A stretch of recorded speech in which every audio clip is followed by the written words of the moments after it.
You're listening to the Mind Over Finger podcast, episode number 12.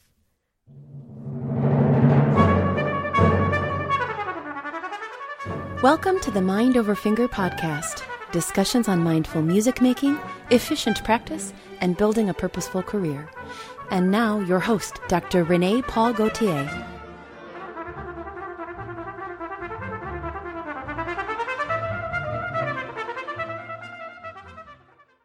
Hi, everyone. Today I speak with Jason Haaheim, principal timpanist with New York's Metropolitan Opera since 2013.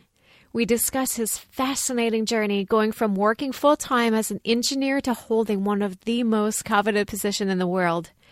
The way he applied the principles of deliberate practice in his life will amaze and inspire you. We also talk about talent, the importance of being process-focused, and the benefits of recording yourself when you practice. Jason holds a Bachelor of Arts degree with a double major in music performance and physics and a master's degree in electrical engineering. While auditioning and freelancing, he worked full-time as a senior research and development engineer at a Chicago area tech company. His love of music motivated him to figure out how to maximize his practicing methods, following the principles of deliberate practice and the scientific method, and his rigorous and methodical application of these principles led him to his success. Today, in addition to his performances at the Met and at Carnegie Hall, Jason is on faculty at NYU Steinhardt School of Music and the Bard Conservatory, and he gives master classes nationally and internationally. He's been invited to play as guest timpanist with some of the world's best orchestras and also performs extensively as a chamber musician and jazz drummer throughout the country. I strongly recommend that you visit his website at jasonhaaheim.com, where you can read his incredible articles on deliberate practice and consult the great resources he has there for you. Jason's experience and insight on deliberate practice and music making are eye-opening. I had such a great time talking with him, and I hope you'll love this conversation as much as I did. Let's go to the show.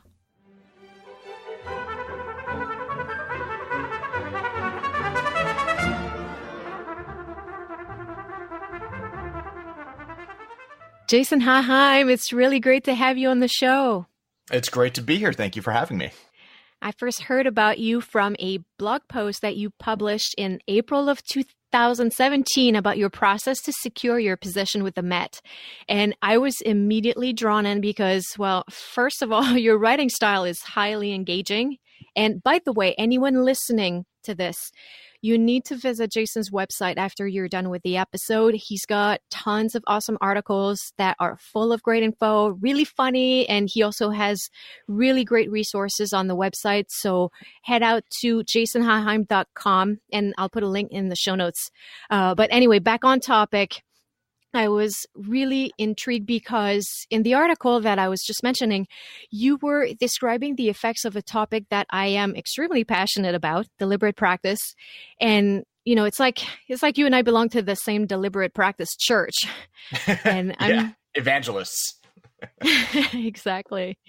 And I'm just so thrilled that we have the chance to talk about your process and approach to practicing and preparing for auditions. And I'm also really impressed with your attention to details and how you learn your part for the opera, making sure that every detail matches the emotion being portrayed in the libretto and the storyline. But before we dig into these fun subjects, I would love for my listeners to hear your story in your own words, because you have quite a fascinating story. So can you please tell us about what you call your unorthodox tale, how you got to where you are, and how your artistic path has unfolded? Yeah, you got it. Thanks for all that, by the way. That's it's very flattering and humbling to hear that. And it's always nice to know that, people are getting helpful things from the stuff that I put out there and write. So the quick version of the unorthodox route, my path to the Met, is that, I really started as a totally lazy amateur musician. I just doing it because I enjoyed it. I picked up piano in fourth grade, kind of on a lark. I started playing in the elementary school band in fifth grade, really on percussion only because it seemed kind of cool and special. In our school district, you couldn't play percussion unless you'd had piano. So that was just another completely fortuitous coincidence. My parents were totally supportive of all this, but they were never harping on me to do this. That they are neither of them professional musicians. So there wasn't really that influence growing up being like, oh, well, you have to take lessons and you need to do this. Far from it. It was just like, oh, you're interested in doing that? Cool. Yeah, we'll help out. No problem. And it really remained that way for a long time, and it wasn't until I was in high school that I started to get more serious about playing, but still, even at that point, it wasn't like career oriented thinking. It began hormonally because I met a girl at summer camp and she was a bassoonist playing in the all-state orchestra. And she saw me playing in this talent show at the camp. And I was playing drums and she was like, oh, that was really cool. You're like this great drummer. You must be going to all-state. And I was like, oh yeah, totally. Definitely doing that. I had no idea what she was talking about. Right. So basically, just to impress a girl, I asked my friends about what is this all-state thing, and what's it about? And they're like, yeah, it's kind of this group of the best young musicians in Minnesota, where I grew up, and they audition for this thing and they practice for a long time, and the best ones get selected for this. And my next question was like, oh, so if I want to do that, I should at least probably start taking percussion lessons, which I hadn't been at that point. And they were like, yeah, duh, right? Like, that's going to be pretty important. So I started taking lessons at that point with a guy named Bob Adney, who I still know and work with. He was, my first percussion teacher. And we now present at the McPhail Center for Music in Minneapolis, a timpani seminar during the summer. And along with that, a deliberate practice boot camp where I try to convey a lot of these methods that we'll get into. So it's kind of nice to have that connection to the past. But he was the first person I started working with. Really against all odds, I got into All-State. And it was at that point where I'd never played with an orchestra before. And at that first rehearsal, I started to realize, oh, I actually think I might love this. Like, whatever my motivation's going in, I think this is actually something I'm really into. And that persisted through college, where I was a double major in physics and music. Yet I was still not seriously considering music as a career. It was, I had always had this influence in science from my dad. He was an engineer and physicist by training. He taught high school physics for a while. And, I kind of had that in mind. It's like, yeah, I think that's what I want to do for my job. And it wasn't until I was in graduate school, I was still playing. I was at the University of California, Santa Barbara, doing a PhD in electrical engineering. And I was really missing music. And so I was playing in the university orchestra. One of my friends there said, hey, you really seem into this. Have you ever done a summer festival? Have you ever considered something like Aspen? And, in parallel to the previous time, I said, what's Aspen? I had no idea what this sort of summer festival ecosystem was all about. And they explained it. I did some homework. I looked it up. I made an audition CD. And again, sort of against all odds, I got in. Having not been somebody who was doing a lot of orchestra excerpt type study and not in that vein, I can see in retrospect how very far I had to go to actually be serious about this. But I went that summer, and it was very, it was a big inflection point for my concept of what I wanted to do, because I got to see, real kind of professional musicians in flesh and blood, not just on this kind of magical pedestal that I had been conceiving of them up till that point. I would go to Minnesota Orchestra concerts as a kid, and I loved it. And I saw what those guys were doing, and I was laboring under this false idea that they were born talented, and whatever they have, I just must not have that. And so I'll just do this for the fun of it and as a hobby, basically. But I don't think I'm ever going to be able to make it there. right? That just seems impossible. And it was that first summer at Aspen where it didn't change that completely, but it started to at least chip away at it. You know, I started to think, oh, well, I see these people are real human beings. Also, I totally love this. And when I got back for my PhD program, I kind of had to acknowledge to myself, like, I'm not sure my heart's completely in this. Like, the physics thing, like, I like it well enough. I'm decently good at it. But I really love the music thing. I really love performing. And more than that, I love the process of it all. I love digging into this stuff and practicing and geeking out on it and really just that immersion. You know, we can probably get more into the process side of it later, but it was at that point that I took a job at a company in Chicago. It was a nanotechnology company called Nano Inc. And the great thing about Chicago is that I had proximity not just to the Chicago Symphony, but to the Civic Orchestra of Chicago. And, you know, for your listeners, they probably know that this is kind of an excellent training program and almost an apprenticeship with the orchestra.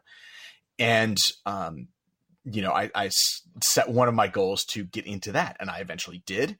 And I started asking around for, you know, great timpani teachers. Eventually got connected with a great timpanist named John Tafoya, who was the former principal timpanist in the National Symphony and now is the director of percussion at Indiana University. And the kind of, you know, that relationship, but also one thing in particular that he told me was the kind of missing piece. He recommended a book called Talent is Overrated. And that was my first exposure to the concepts of deliberate practice, but also this idea that the entire way I'd been thinking about talent, that really this received notion that many of us just encountered growing up and kind of never gets challenged, was not just wrong, but provably wrong. That there was a field of research out there looking into this that had decisively concluded inborn natural talent is just not a thing.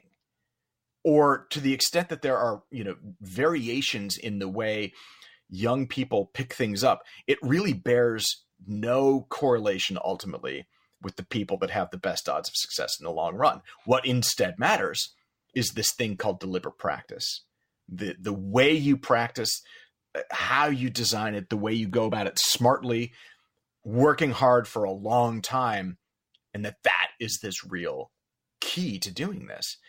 And at that point, everything started to make a lot more sense to me in terms of how I was approaching this, and my own practicing, sort of the trajectory of that effectiveness skyrocketed. And from that point, you know, I had been taking auditions, but I wasn't really getting anywhere with it. And once I started figuring out not just how to practice, but sort of the entire point of it all, things really started to turn around. And, you know, it started with me advancing out of prelims once, and then a few times, and then consistently, and then, you know, getting to finals once, and then a couple times consistently, and then the stars aligned at the Met. And that was amazing because, you know, it's an absolute dream job. It's an incredible privilege to play in an orchestra like the Metropolitan Opera Orchestra. And, you know, I try to keep in mind, it could have gone so many other ways, right? Like any of us in these positions have gone through usually lots of these auditions, and sometimes they're really, really close. And you just, you know, you don't know which one is going to finally connect. And that it, for me, was the Met is just kind of a dream come true. That's really, really, really incredible. You know, I love how you got to these turning points that you mentioned that you call inflection point. I can see the scientist in you there. And, you know, something lit a spark in you and you found your passion, and you didn't let the fact that you don't fit the traditional mold of what a professional musician's trajectory looks like. And you just followed your interests and figured out a way to get to where you want. That's so inspiring. My favorite thing about you, I think, is your process.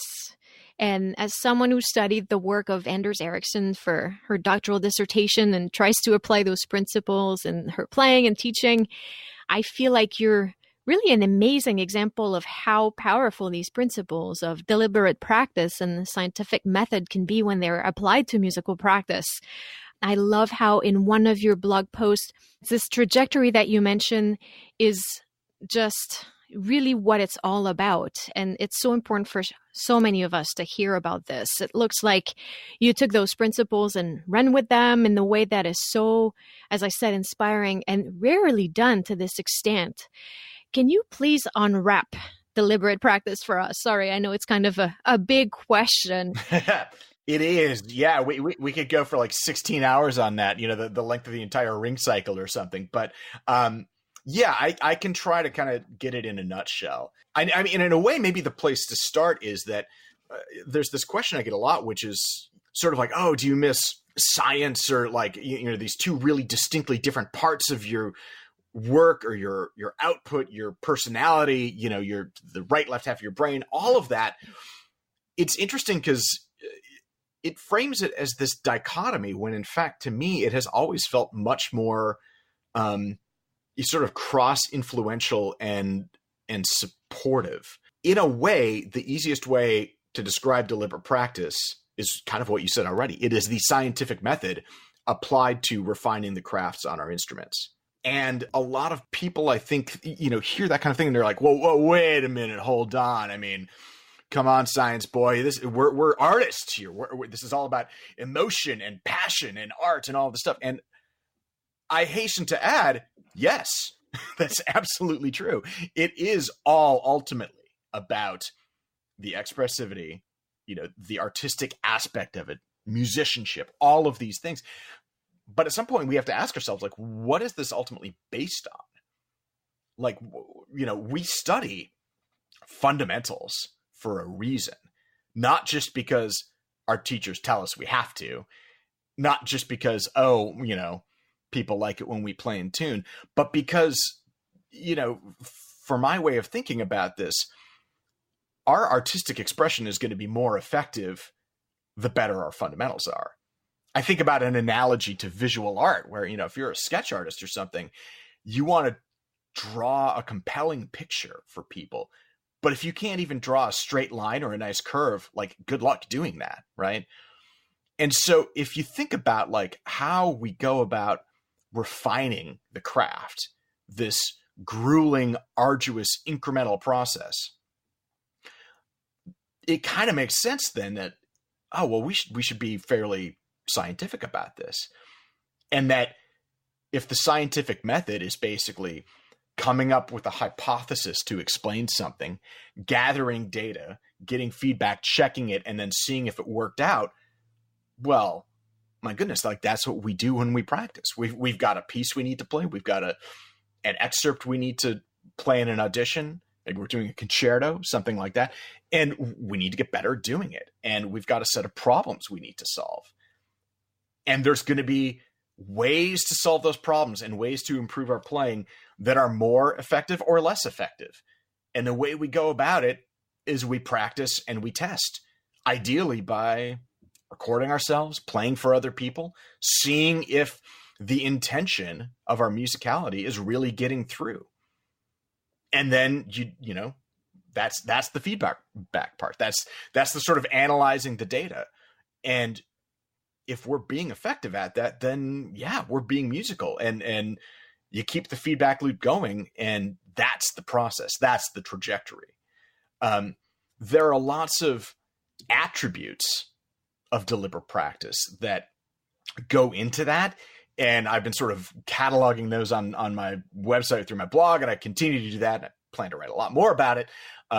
And we could get into a lot of those specifics, but that's the gist of it, I think, for people that haven't really encountered the concept of deliberate practice before. It's the scientific method applied to practicing, applied to the craft of your instrument, with the simultaneous acknowledgement that whatever concept you've had for talent, whatever you think that means, the research indicates it's not like innate talent is not really a thing, or at least it's not a thing that connects to what we do in our musical careers in the long run. Yes, absolutely. The way you talk about it really speak to me. And I love how you say that art and science are, I think the words you used were cross-influential and supportive. And even looking at deliberate practice itself, it's both a science and an art. The nuances are so subtle and you can't have a rigid approach to it. It requires so much flexibility and imagination and creativity. I love the way you put it. And exactly the way you said it, it's problem solving. I know that when I teach a lesson, I love teaching something to a student, but even more so, I love how, if I can teach them how to problem solve once they get home with the knowledge that they have, to extrapolate these notions that they have and see if they can fix it at home when they're not with me. A big principle I find is this kind of a Buddhist approach to it, thinking of keeping a beginner's mind, of keeping track of your fundamentals, but also keeping this curiosity to always investigate and push things further. You talked about these auditions that you took. How about audition preparation? As you mentioned in your story, you have a really solid audition experience. You took many and lost most. And I love how you call in one of your article, you call yourself a tenacious loser, and how you reframed it all as constructive growth and refined that process along the way and finally went on to win your dream job. How is that audition preparation process for you using deliberate practice? Yeah, good question. Another big question. I will try to keep it concise in answering that. But I think one of the keys to start with there is, so I had some of those inflection points in my own musical growth. There were things about understanding deliberate practice, how to, work on variables in my own playing, some of which are subjective and some of which are objective, right? But then there was also this kind of bigger philosophical realization, which was, I need to be invested in this for the process and not any one specific outcome. And there's, I think, a good, philosophical reason for that. But I think there's also a much more pragmatic reason for that. Starting with the pragmatic reason, there are way too many really good musicians in the world. Right. And depending on your perspective, that's either a great or terrible problem. I think it's great that a lot of people have exposure to music and have the joy of playing an instrument and refining their craft and everything that goes along with that. The problem, of course, is that there are not nearly enough full-time orchestra jobs that can pay a living to support all the people out there studying music. And if you're a listener and this is the first time you've heard that, boy, I'm sorry to break that news to you, but that is a reality you'll have to get around here pretty quick. And I think as a consequence of that, if you're only in it because you're like, well, I need to get that big orchestra job, boy, like nobody can promise you that, right? Like, or maybe put it this way, anyone that promises you that can happen is either lying or trying to sell you something, right? Like there are no guarantees in this. And so, and I knew that going in, I knew that this might not all work out. And it sort of proposed for me two really distinct questions I wanted to be asking myself as I really started to dig into this. The first was related to the things that, are written about in Talent is Overrated by Jeff Colvin. Also the stuff that Anders Ericsson himself writes about in the book Peak. But rather than asking myself this question that I know a ton of students struggle with, which is like, am I good enough? And do I have what it takes? All you want is to have some teacher tell you, kid, you got it. You're going to be a star, right? Like nobody can tell you that. I'm sorry. There's just too many variables in there. And too much of it is up to you and the decisions you make over years. Yes. Right? So rather than asking yourself, am I good enough right now? what I wanted to consider for myself and what I love for my students to consider is, am I willing to do the work? Right? Am I willing to like put in the time and, those many, many thousands of hours, 10, 20, 30,000 hours on this to really refine this? Right. Am I willing to do that work? Right. That's the first question. Now, I was going to say, because the outcome is never in your hands, but the process you can control. You can control the process. The outcome is something that you only have partial control over that at best, right? So the second question I was asking for myself is, knowing that, accepting that, if I forecast, 5, 10, even 15 years down the road, and at that point, I haven't, quote unquote, made it, right? Whatever I'm defining for myself, however people choose to frame this kind of arbitrary and slippery definition of success, if I haven't made it, will it have been worth it? Which is to say, do I enjoy the process of this kind of regardless of the outcome? And if so, yeah, do it, go for it, invest 110%, right? And for me, I kind of knew where I was at, and I was, I think, honest enough in my introspection that I said, yeah, I am willing to do the work. And yes, it will have definitely been worth it, because I love the process. I love the life experience of doing this. I find it enriching, so that even if I don't get that big job, I will still be glad that I did all this work. That to me is the key of detaching from specific outcomes and instead focusing on the process. It goes hand in hand with being, what I said is, a tenacious loser. Basically knowing that I'm going into this process, going into many, many auditions, knowing that the outcome of any individual one of these things is not entirely in my control. There are certain things I can control. I can control my process. I can control my preparation. I can measure objective aspects of my playing, like time, rhythm, intonation, clarity, all of these different things that are really inarguable, and big groups of musicians that are on audition committees ought to be able to agree.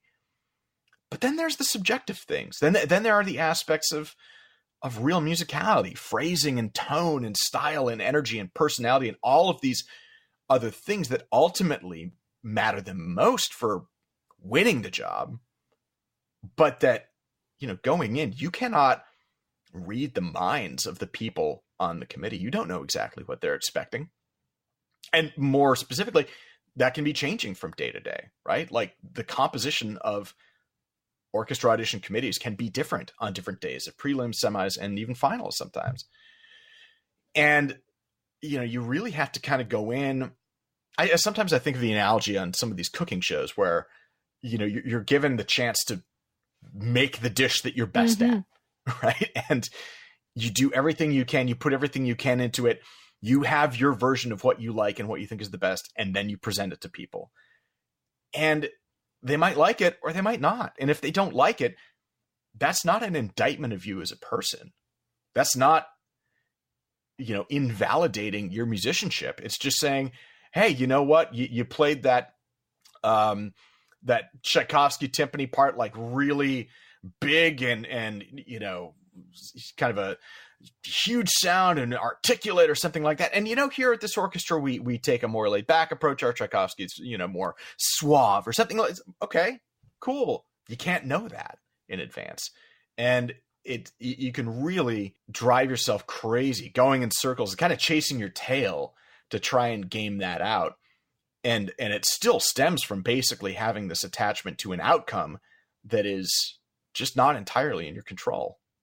That is so true. And, when you're process oriented too, I find that, well, it works really well for me. I find that it keeps me open-minded to try new things.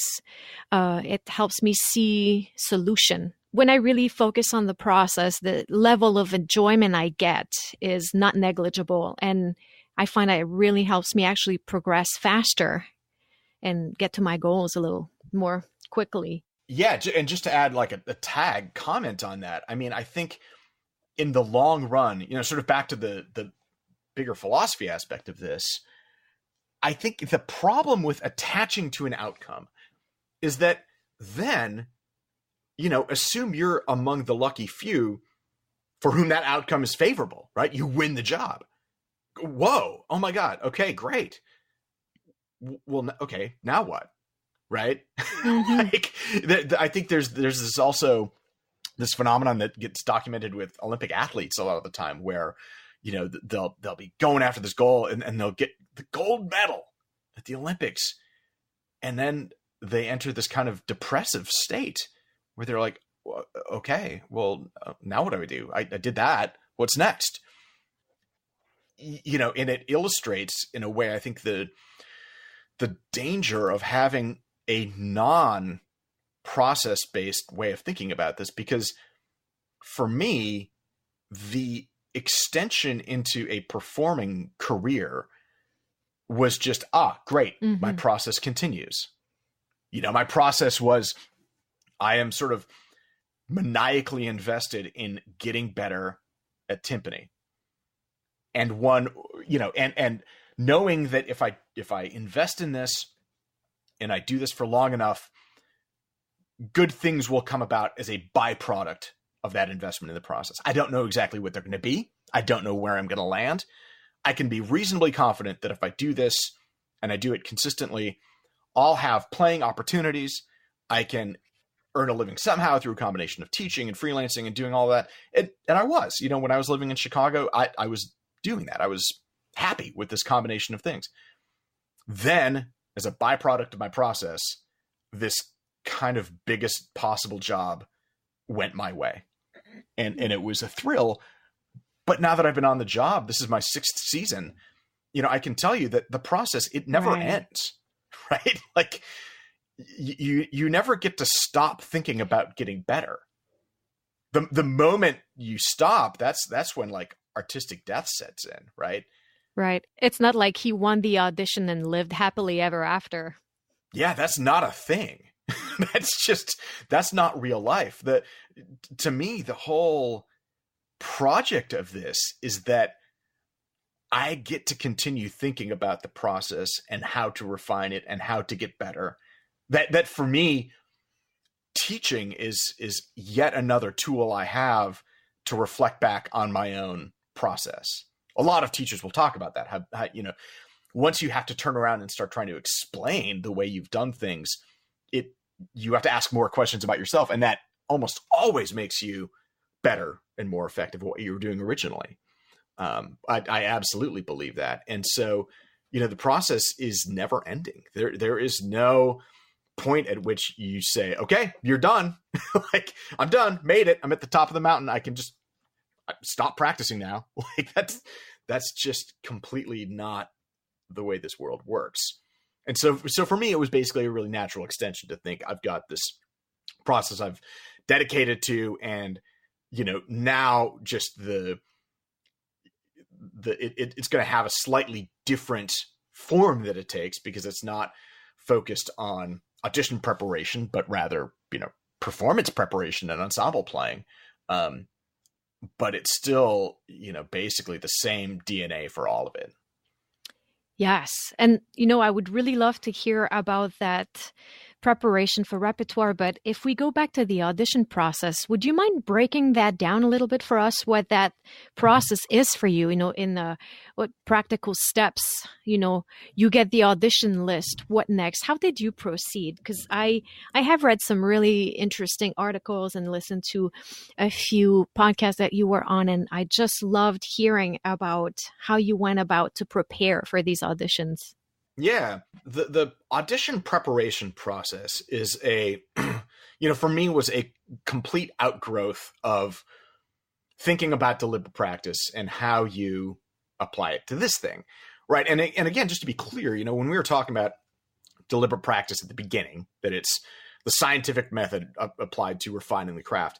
In our case, it's the craft of instrumental music, but this is generally applicable. This is sports, this is chess, this is people in management seminars talking about this. It's a generalized method for improvement.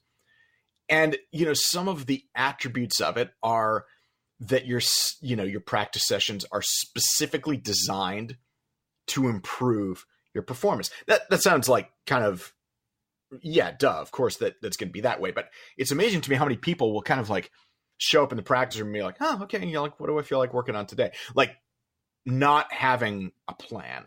It requires you to work outside your comfort zone. You want to have, as a part of this plan, you want to have some pretty specific goals.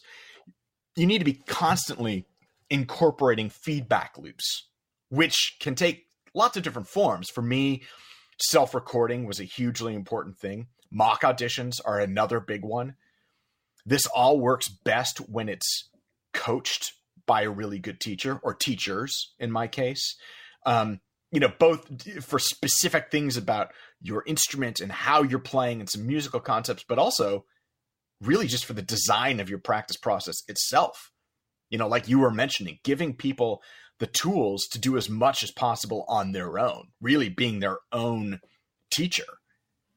Because for any of us, whether it's being in school, whether it's, getting into an audition preparation process on your own when you're out of school, so much of this time is spent on your own. Basically solitary confinement in the practice room. Feels like it. Yeah. And a lot of this then becomes about like, how do I make that time as effective as possible? Inevitably, massive repetition is going to be a part and a hallmark of technical improvement. It's really mentally demanding. And so you have to be attentive to your, almost, I call it sometimes life engineering, just, making sure that you structure your days to enable you to practice when you are going to be aware and focused, trying to avoid practicing past that point of diminishing returns where like, it's getting kind of late at night and you're really, really tired, but you're like, oh, I need to get in another half hour. There's something about that that's, I think, attractive to people who are like, oh, I'm just gonna like muscle my way through it. I tried to avoid that. I thought to myself, I would rather be well rested for the next day and get, a half hour of good practice in, which is probably going to be more effective than like 2 hours when I'm just like really unfocused and not able to think straight. Kind of going in tandem with all of this then is that, I've called it the obsession with continuous refinement, that it's this process fixation rather than a specific goal that's driving this. This kind of helps maintain the willpower to get back in the practice room day after day after day and keep, working and refining and shaping and molding, getting things incrementally better bit by bit by bit. And one of the things that Anders Ericsson has written about more recently is this concept of mental representations. And it's a bit of an abstract idea, but when I try to explain it to people, I'll say something like, okay, imagine an excerpt you play all the time. Imagine a, concerto exposition that you are intimately familiar with, right? And now sit and just like take 10 seconds and imagine yourself playing it the best possible way you can. You sort of, you take a beat and you think about that and you hear it in your mind's ear. You sort of visualize it in your mind's eye. And whatever that thing is for you, that is your mental representation of that thing. And it's actually really important because that thing is not static in time. It evolves with you. It certainly evolves the better you get, in part because your actual perception is changing and evolving with you as you put in all of this time. The perception of things like rhythmic placement and clarity and the tone of note speaking and intonation between various intervals, all of these things, I know for a fact I am much more perceptive of this now than I was 20 years ago. And as a consequence, my visualization, my mental representation of me playing some of this stuff is more nuanced and sophisticated than it used to be. And so with all of that in mind, I developed these practice systems for myself that tried to basically leverage as much of that and kind of harness that process into something that was really methodical. I had a system of self-recording every day, listening to these specific things, playing something immediately, listening back, checking it with the metronome, but then also checking it just by listening and tapping along with myself, just seeing like, am I playing this with good time and rhythm? It is amazing how, if you don't do that consistently, how shocked you can be when hearing sometimes your own playing. It's not always comfortable, right? It's not easy. No. It can be a bit of a blow to the ego if you haven't gotten into the habit of consistently self-recording and you start, you might be in for a surprise. I've also encountered some students who are like, oh, I really don't like self-recording because, like, I don't know, I don't like how I sound when I do that. And I often say, whoa, I've got news for you. I hate to say it, but that's how you sound, right? You need to get really comfortable with how you sound. And you need to get really sort of ego detached from that self-assessment. I feel like what you were saying earlier, as far as your perception refining over time, is also probably a result of recording yourself.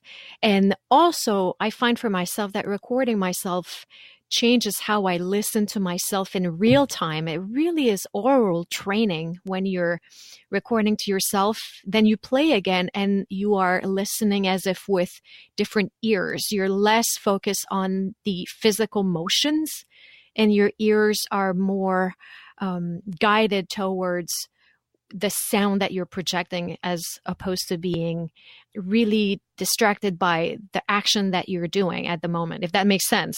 That is absolutely right on. I mean, I think we've all had the experience of going into a lesson, playing for a teacher. We do something and they point something out. And we're like, oh man, I didn't know I was doing that. Or I didn't know I was sounding that way. Or gosh, okay. And incidentally, just as a little side comment, I got into recording all of my lessons. I think that's hugely important for people to do. I would record my lessons. I would go through and actually generate transcripts of the lesson afterwards, listening back to it many, many times, because that process of refocused awareness is so essential. I mean, basically, your teacher is drawing your attention to something that you hadn't been previously aware of. And once you're aware of it, now you can notice it in real time. You imagine you're walking down a busy city street, New York or Chicago, and you're just kind of like zoning out, doing your thing, walking. And the person you're with is like, oh, hey, do you hear that jackhammer in the background? Or do you hear that, baby crying up on the 6th floor of that apartment? You're like, oh, I hadn't really been aware of that. But now that I'm focused on it, oh, yeah, okay, cool. It's, once you draw your attention to a thing, now you can do something about it. You're like, oh yeah, jackhammer, right? Oh, that's annoying. I think as we get further up the block, I'm going to put in my earplugs or something. Or, oh gosh, you're right. Those 16th notes were not even. I wasn't really thinking about that, but now I am. And now when I go back to play it again, I don't have to be like cringing at the physical execution of this. I can just be aware, oh, those need to be more even. There's actually a big part of Anders Ericsson's book Peak where he talks about the way teachers can communicate these things. And it sort of points to the way to try to set up a constructive self-dialogue. So important. And to unpack that, I mean, yeah, it really means like, okay, you're going to be spending a lot of time with yourself in the practice room. You're going to be listening to a lot of your own recordings. You're going to be doing all of this. It really helps if you can do this with a frame of mind that is not like good, bad, but rather awareness based, right? There's not a binary system of like, okay, that was good and that was bad, black and white. That's not really a thing. Because remember, like, this is a never ending process. As a consequence of my audition preparation scheme, I had all these recordings of myself playing the same stuff. And at one point, it started stretching back years. And it was incredibly instructive to be able to listen to that archive. Say something like the coda of Beethoven's Ninth Symphony, first movement. It's a very commonly asked timpani excerpt. And, I have probably 20 recordings of me playing that at different points in time. And I set up this recorded archive for myself to establish a baseline and to be able to put a bunch of notes in there. It was essentially my working laboratory notebook as a scientist, but it would have audio and it would often have video. And I would put all of my sort of notes and living history of the excerpt and all the different feedback I'd gotten from people and musical decisions I'd made about it and times when I'd gotten on stage with my instruments and recorded it and did some sound checks. I'm like, oh, I like this mallet here. I like this mallet here. Just everything. Poured the whole thing into this recorded archive. And I could listen to it over time. And, now I can hear it, like my version from 2007. At some point I recorded that and I was like, you know what? This represents my best of. This is my best of playing of this to date. I'm going to make a recording of this and I'm going to save it. That's my reference point. And then sure enough, 6 months later, I go back to it and it's better. And now I record a new one. And 3 months later, it's better. And 2 months after that. And I just kept doing this and doing this. And what this shows is sort of the auditory version of this curve, this upward curve of continuous refinement, which is not linear. And in fact, for any of the science or math-minded people out there, it has this sort of like asymptotic approach to a point. And that point is what we would call perfection, or however we want to conceive that. Perfect is not a thing. We never get there. We just keep trying to incrementally get closer to it. And in my own playing, I could hear this, and I could hear the development and the evolution over time. And with that in mind, I was like, oh, right, thinking of this as good or bad is kind of arbitrary. It doesn't really make sense. I mean, because at some point in time, back in 2007, that was not only good, that was my best. And then comparing it to my version from 3 or 4 years later, I'm like, oh yeah, that new version is obviously much better. Does that mean the old version is bad? Well, no, not really. That's a kind of an arbitrary distinction. In certain terms, if you're taking an audition, there's a point at which, the jury will vote. That's a thing. If you want to get out of the prelim round of an audition, it's not going to be helping you any if you can't play with good time and rhythm. And if you're out of tune, like, again, those are some pretty basic objective things that you need to work on.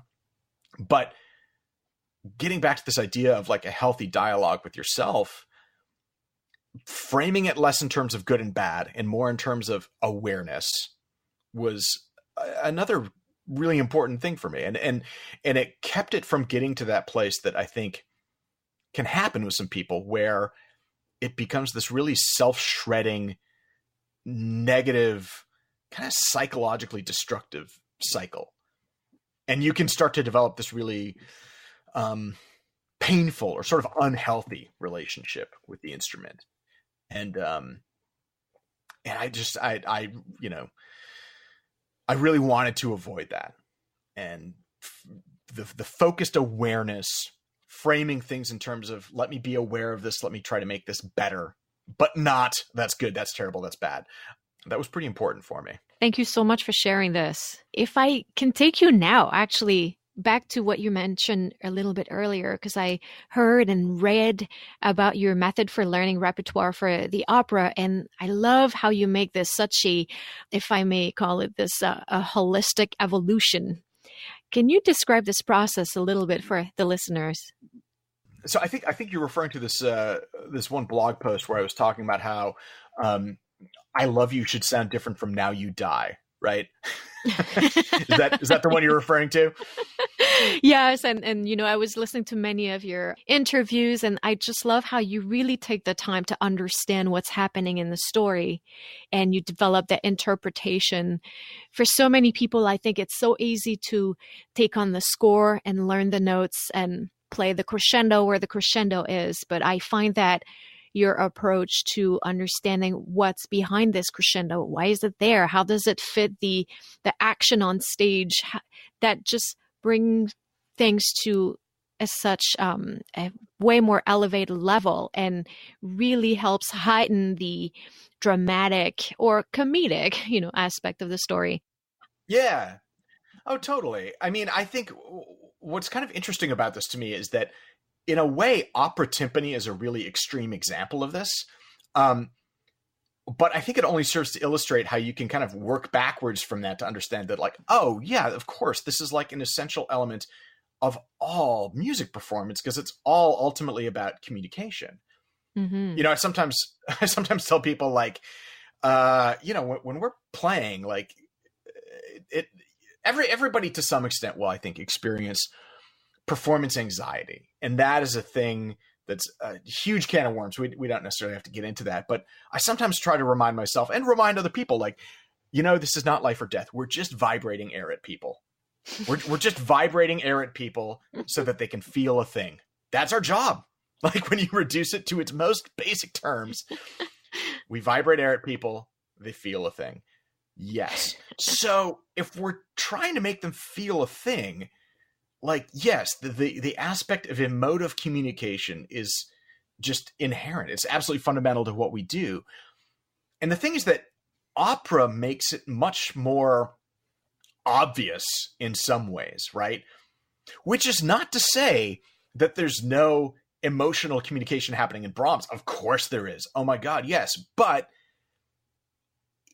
nobody can claim to say this is the exact specific story of Brahms 2. Right. Mm-hmm. But I can definitely tell you the story of Tosca. I can tell you the story of La Boheme. And in those instances, it really kind of clarified for me how, when I'm learning repertoire, and if I want to be effective in my role, I really need to have a fairly complete understanding of what's going on dramatically. It's sort of a truism of orchestration for timpani and opera that it is often invoked in the moments of peak dramatic action, right? Somebody issues a curse, somebody declares their love, somebody, finally stabs the villain, right? Like, almost always there's going to be some big timpani moment happening there. And, I had been approaching performing this way when I was doing symphonic music before. But like I said, it became all the much more obvious in opera, where I'm like, okay, I'm looking at, like, the page of a Puccini opera timpani part. I've got, like, a fortissimo roll on, say, an E flat, E natural, somewhere in there. And I need to play it. Well, how am I going to play it? How does that need to sound? How should it sound? What can I communicate about what's going on? Because if I just sort of play it with no specific intention, I feel like that kind of misses the point of why we're doing any of this to begin with. And so in that one specific blog post, I was contrasting these sort of two, almost polar opposite moments in Tosca versus La Boheme. In Tosca, this is a part where, she finally stabs the villain Scarpia. And in Boheme, it's this part where, Marcello finally reunites with his ex-girlfriend Musetta, and it's this sort of this warm embrace. And, I think, like, those two moments really need to sound differently. That's not indicated on the page. There's really nothing about the notation there that tells us what's going on. And so, I think we all have the obligation to really, as performers, plumb those depths. A lot of times you can understand what's going on. Just a well-written opera will have music that contextually conveys this. We can hear certain moments in the way it's scored and be like, oh yeah, I think something's happening here. Oh, it sounds menacing. Oh, it sounds relaxed. Oh, it sounds joyful, right?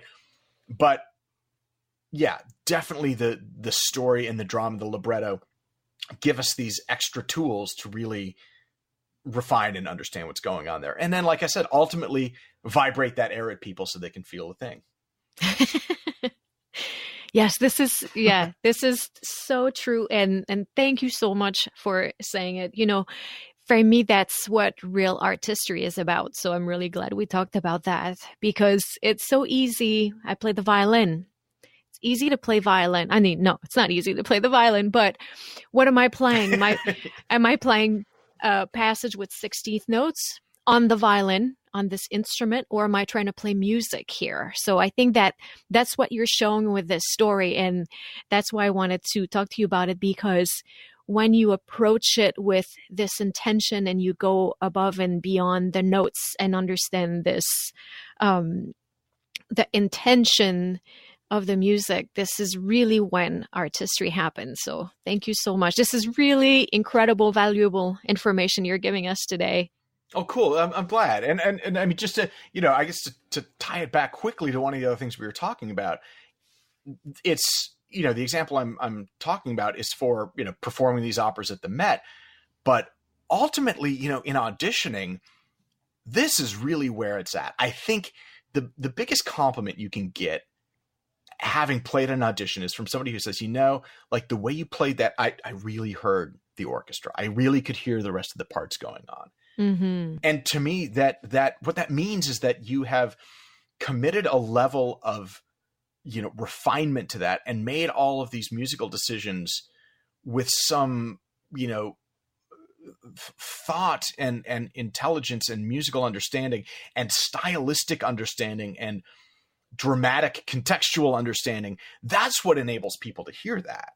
Yeah. And, again, assuming that all of the, fundamentals are in good shape, the time, rhythm, intonation, clarity, all this other stuff, it's those decisions and the way you play it then that is what really communicates at the end of the day, artistry.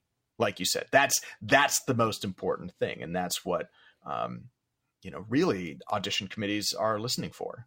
Absolutely. I agree 100%. Jason, how about a round of rapid fire questions before we wrap up our discussion? Sure. So for the people who are dreaming of a career that resembles yours, can you talk to us a little bit about what your life looks like? Yeah, the life as a musician in the Met Orchestra is it's really unique. It is not like a lot of other symphonic orchestras, and one simple reason for that is that we have a schedule that is really grueling between September and June, basically, when the opera season is. We're doing 7 performances a week of 4 different operas at any given time, with, usually at least another 2, 3, sometimes 4 operas in rehearsal.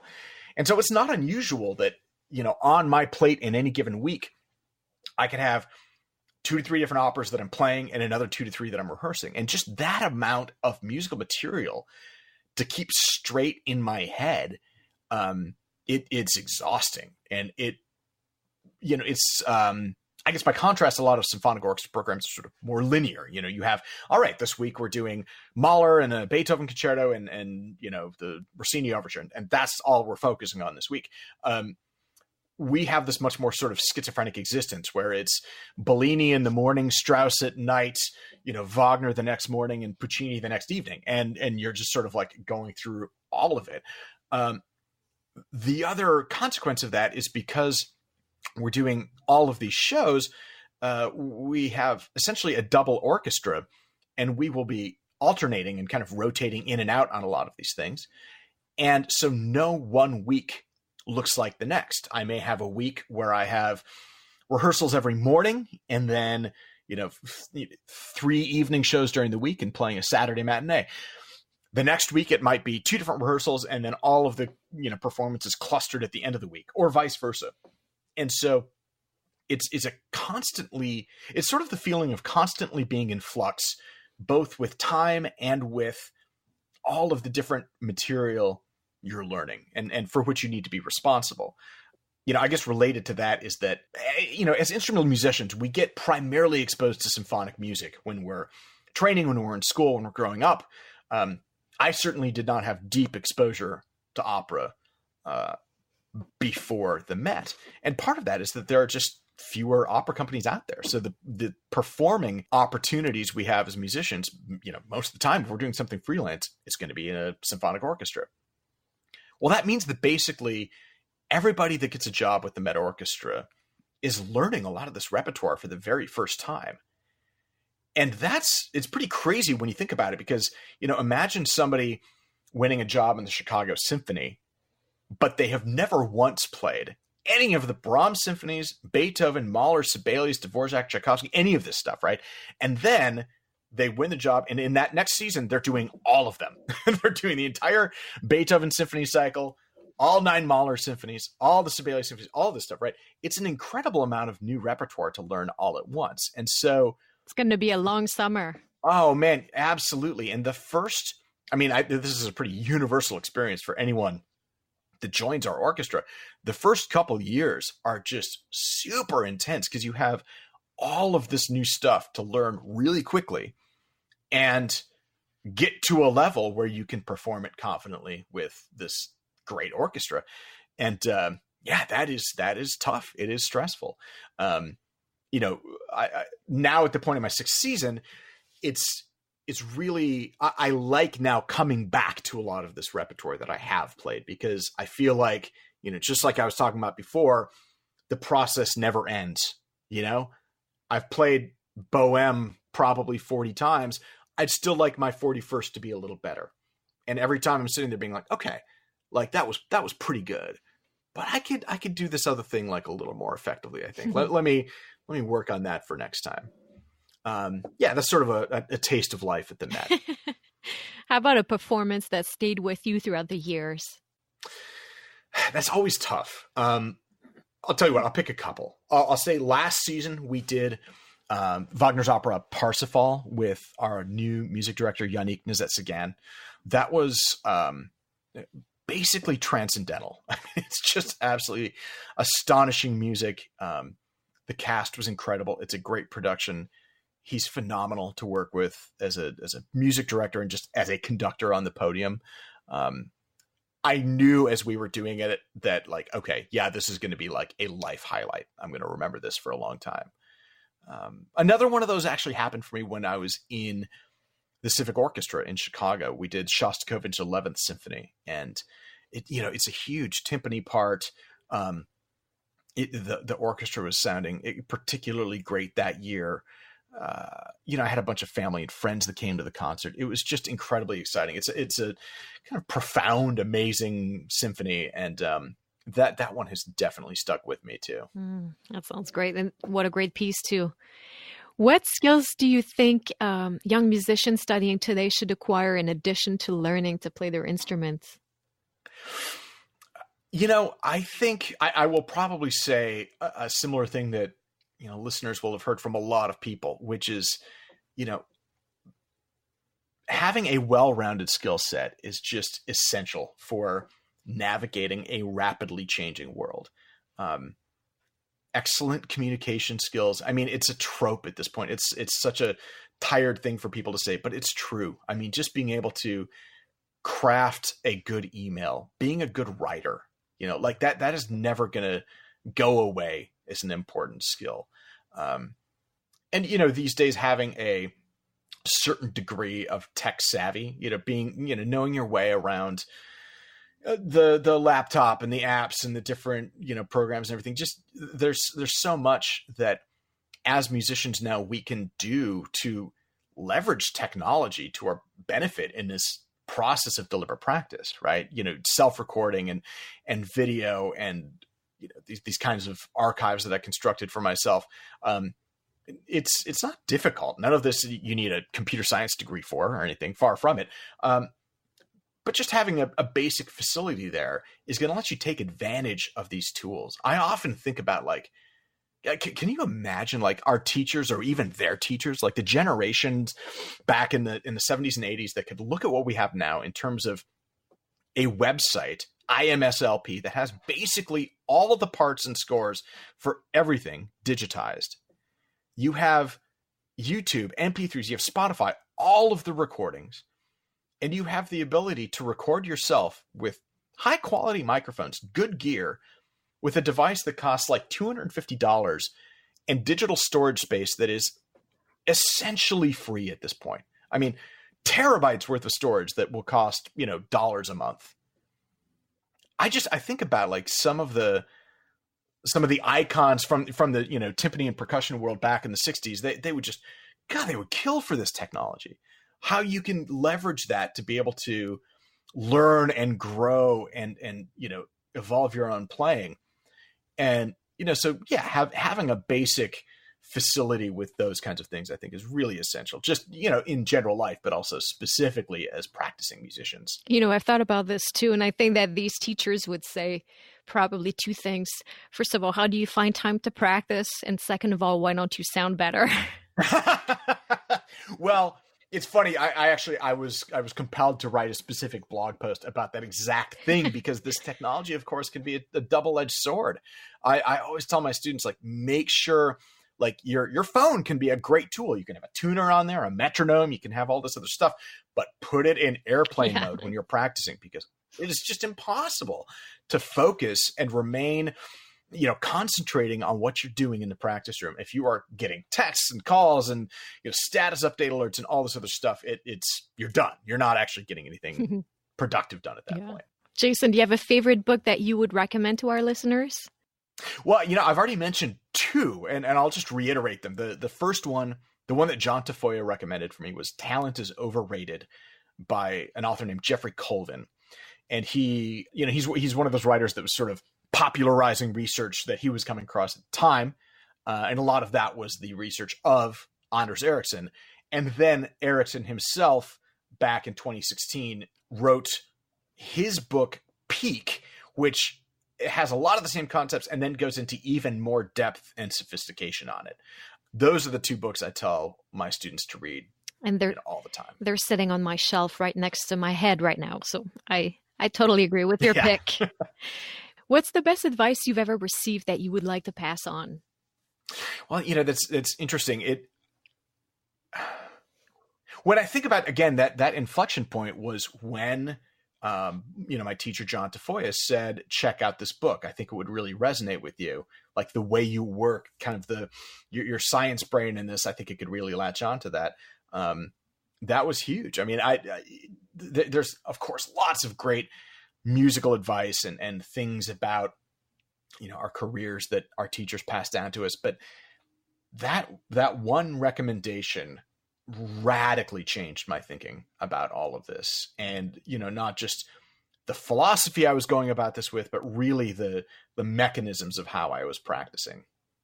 Yeah, that's a must read for everybody. Yeah. How about a quick actionable tip that listeners can implement today in their musical lives? Well, I mentioned this a few times already, but, if you don't already have a good digital recorder, get one. Just do it. Like, bite the bullet. I like the Zoom H4n. It's excellent. It's portable. It's really easy to use. Basically having one of those with you in the practice room every day and, committing to at least recording something, developing, evidence and data for your practicing, something that you can refer back to as a daily habit, I think is just so important. Well, you heard the man, people. Do it.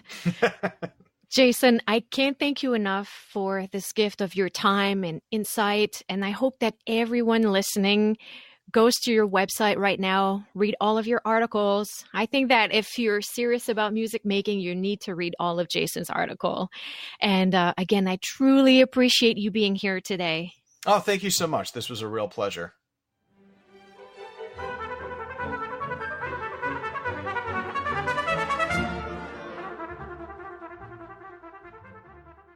Thank you guys so much for listening. I had such a great time talking with Jason, and I feel motivated to go even deeper in my practice and refine my process. You can find the show notes for this episode as well as resources on mindful practice at mindoverfinger.com, and you can visit jasonhaaheim.com for his articles on deliberate practice and to find information about his upcoming performances and his various teaching programs. I would love to connect with you, so join the conversation on social media. Let me know what inspires you, what specific questions you have about mindful practice, and what other topics and guests you would like to hear about in future episodes. I am Mind Over Finger on all platforms. If you're looking for a community of mindful practice enthusiasts, join the Mind Over Finger tribe at facebook.com/groups/mindoverfingertribe. There you will find inspiration, motivation, and support, as well as information and discussion on how to take your practice to the next level and enjoy the process. Next week, I'll be talking to composer Jim Stevenson about taking chances on your dreams and living a life writing music in 2018. This is a fun one, and I can't wait to send it your way. If you have the chance, please take a minute to head over to iTunes to subscribe and leave a review. It's very much appreciated. Again, thank you, and à bientôt!